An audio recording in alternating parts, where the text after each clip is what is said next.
Hi, I'm Callum from Tyne Valley Motorhomes, and this is the handover of the 2015 Renault Traffic Campervan. So as we start the walk round on the driver's side of the vehicle first, the first point we get to is your main connection point. So to hook the vehicle up, you get your hookup lead, and what you want to do is you want to connect the camper up first. So you get your hookup lead, lift the collar, get the connection on the vehicle, line it up and connect here, then connect the site or home if you're charging it prior to going away on your trip, so you can start to raise the battery.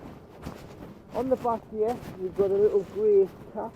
This is your waste outlet point from your kitchen sink, so put yourself a bucket or a waste master under there.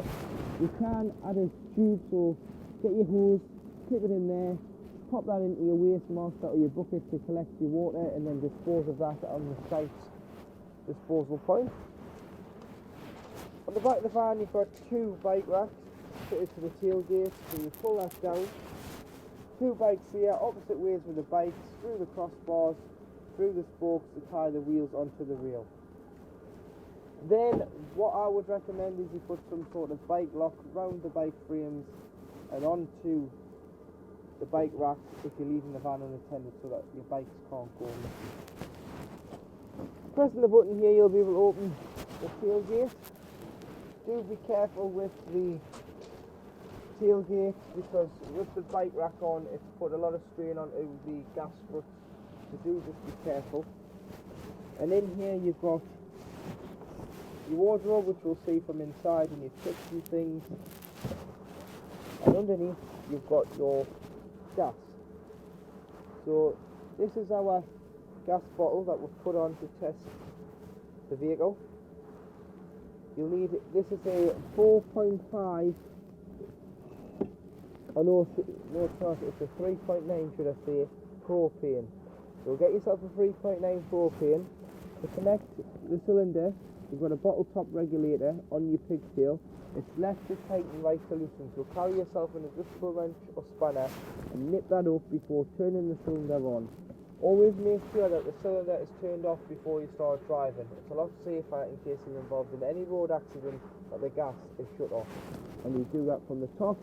And always make sure there's a strap at the back there that the cylinder is strapped in. So you put the strap around the belly of the bottle,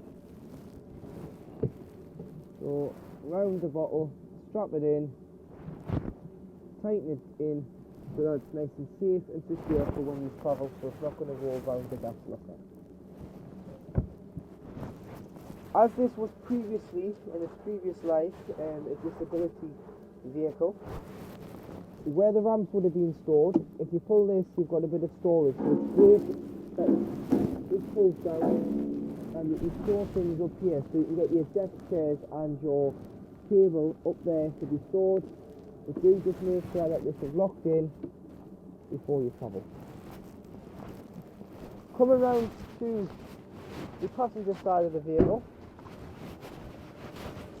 beside the passenger door is where you'll be able to fill the vehicle with diesel. This is diesel filler. It fills with diesel fuel, and it's about an 80 litre tank on the Traffic. And just underneath the bonnet here, pulling this lever here, this is your bonnet release, or should I say underneath the dash, this is your bonnet release. So if you pull that, you'll be able to open the bonnet. There's a little catch here that you need to press to pop the bonnet up, and underneath there you've got your stream wash, which is the main one you're going to need, your coolant, your brake fluid,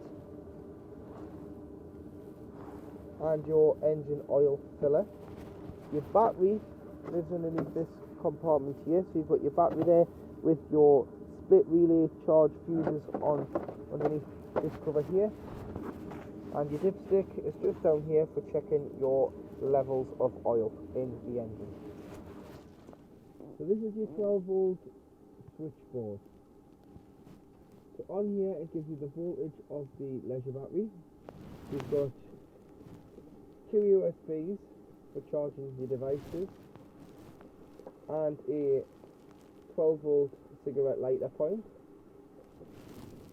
And then you do have your fresh water pump. So once you've filled your container with fresh water, if you turn that on, you'll get a flow of water to your kitchen sink. With this not switched on, you'll not get any water through the water system. You've got your main cabin light, and then these other switches just do all your lights. So there's 4 switches for your lights. So your spotlights are your top ones in the pop top, the LED strips either side.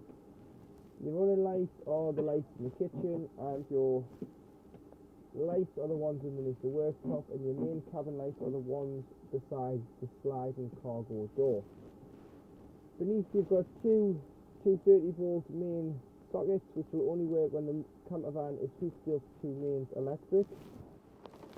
So in your kitchen area, as long as you've got your fresh water pump turned on, you get a flow of fresh water from your kitchen sink. And then you've got 2 gas burners,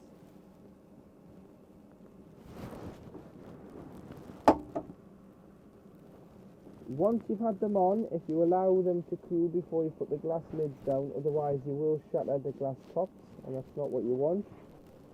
Your freestanding table stands here when you're travelling, but what it does is it will clip on this wheel. You've got a foldable leg, it clips onto there 90 degrees, and then you'll be able to bring it down and you can put it at the front or the back, whether you're dining or you want the extra prep space.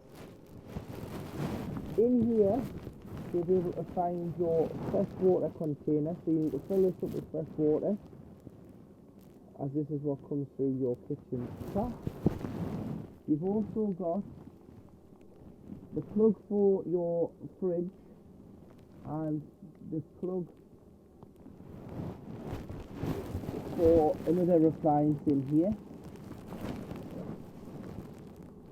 We don't have any battery fuses on here for the 12 volt size, but you do have battery resets, so they're all onto here. So this is where, if anything went wrong with 12 volt, you'd come to. So these are battery reset switches, and they have a fuse built into them. So if it did go, it would be like that, and to reset it, you just push it so it's flush in line with the reset button. And there's one above it as well for your various 12 volt appliances on board the vehicle.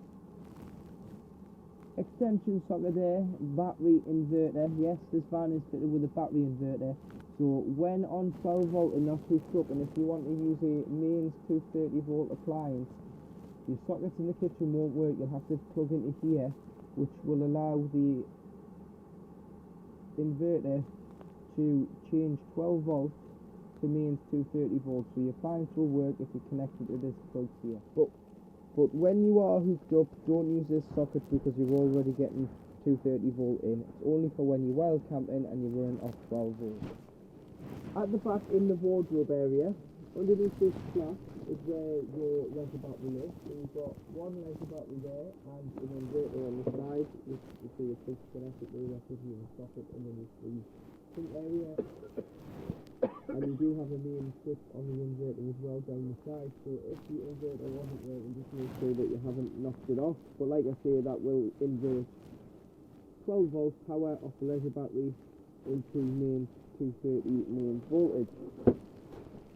Trip switches are here on mains electric, so if you have tripped the vehicle, try here before you try your main site.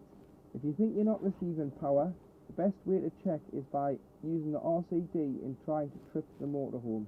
If the camper trips, you've got power. If it doesn't trip, you're not receiving power, so check where your lead is connected to. To operate your rock and roll bed at the back, you've got a little lever here that needs to be pushed up, which will release the mechanism of the frame, and you'll be able to slide it out, slide it down, and pop your weight in the middle to bring the bed down. The base cushion then does push back to fill the gap, and and then when you are ready to put it back in the seat, all you need to do is use your hand between the headrests, pull it up, and clip it back into place. And then there's two belts. If you pull this forward a bit, you'll be able to get your belts either side with your buttons. Your additional bed in the pop top is made up of the bed boards. So there's three boards, the carpeted boards, which would go in the grooves here. And then you do have one Vango air mattress, so that just needs inflating, and it goes on here on top of the boards and gives you a mattress to sleep on. When you're not using it, you can deflate that and pop that back in the bag, or take it out the van when not using in the winter months. But always make sure that when you're not using it, especially in the winter, you take your bedding and things off the top boards so that they don't get damp and cause any smells in the van. They've also got put on in the summer ventilation with a fly net, and on the front of the van you've got the PVC window. So if you want a little bit more ventilation, you can open that, roll that up, there's pressers on there and they'll fit together so that you can neatly roll the canvas up and store at the bottom. To use the pop top, so you can see that it's up there now. When bringing it down, it's always best that you have the door open to allow the vacuum and the pressure within inside the vehicle to escape, otherwise it is very hard to pull the roof down. Then what you need to do is grab the straps, pull it down so far, and then what you want to do is you want to pull the canvas in. You do not want the canvas to stay between the roof and the body shell of the vehicle, because what will happen is you could actually rip the canvas, and then you would pull the rest of it down. Then you can start rolling it back and making it neat and tidy. And then at the front you've got two tethering points. Put the straps on, pull it in, strap it down on both sides. Make sure it's nice and tight so that the roof's secure when you travel. And then what you can do with the excess strap is roll it up, but then for the sake of it, go round here once or twice on the strap so that it's got an extra couple of ties on to keep the pressure and make sure it's nice and secure when travelling. You can also use the steering heater when you are travelling to keep your back passengers warm, as you can use it on the road as well as being parked up. So to turn the front double passenger seat round, which is fitted to a Campervan based swivel plate, what you need to do is there's two bolts at the back and two at the front, which lock it in for when you're travelling. You need to unscrew these, and they've got little pins on. The pins come through the hole and turn so that it holds the bolt up out of the hole. And you need all four to be like that, which they are. And then it's best practice if you, because there's a seatbelt on the end here of the seat for the outer passenger, that you pull it out and you just wrap it round one of the head restraints. And that will keep the seatbelt from locking out when you're pulling the seat round. Then you'll be able to start turning the seat. But what you need to do is, it's a trial and error movement, so don't just spin it round in all one go. You'll need to work out a way of pushing it round. So you need to slowly push it forward, then start to turn it, and as you start to turn it, you want to slowly bring it round, because what will happen is, if not,